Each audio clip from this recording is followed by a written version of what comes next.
Are you ready to jump in the gator pit? Hi, I'm the Gut Game Gator, and I'm going to teach you how to play my new high-speed matching game called Gator Pit.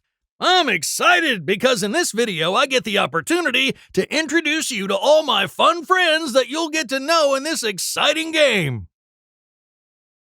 Gator Pit is a game for 2 to 4 players. The object of Gator Pit is to be the first player to match all 4 of the same character cards in each of your player piles. Gameplay starts by removing the Cast of Characters card from the deck and choosing a dealer to shuffle the 52 character cards. The dealer then deals the cards face down to each player as follows. For 2-player games, each player will receive 24 cards. For 3-player games, each player will receive 16 cards.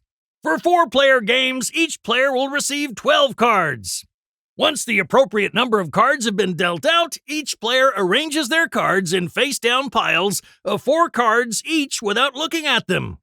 For example, in a 2-player game, each player will have 6 4-card player piles.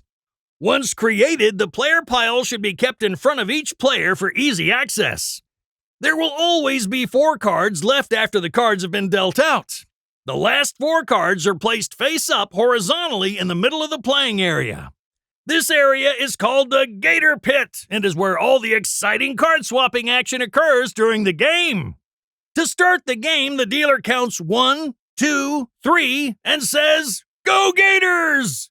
Once this happens, each player picks up one of their player piles. Players can make a swap with 1 card in the Gator Pit after placing a card from their pile into the pit. For example, if you have 2 Krabby Cake cards in one of your piles and you see a Krabby Cake card in the Gator Pit, you can discard one of your other cards into the pit and pick up the Krabby Cake card.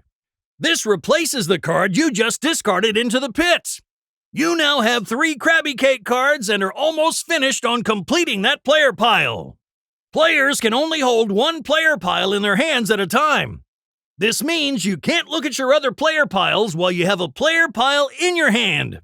Also, you can't pick up a card out of the Gator Pit until you first discarded a card into the pit. A player pile is not complete until you have all 4 matching character cards in it. Once you have all 4 matching cards in your player pile, flip that pile over face up to show that you have completed that pile. Winning the game! When a player has 4 of the same characters and all their player piles face up, that player shouts, "Gator Pit!" ending and winning the game. Gator Games is positively fun for everyone. See you all in the Gator Pit for some speed swapping fun.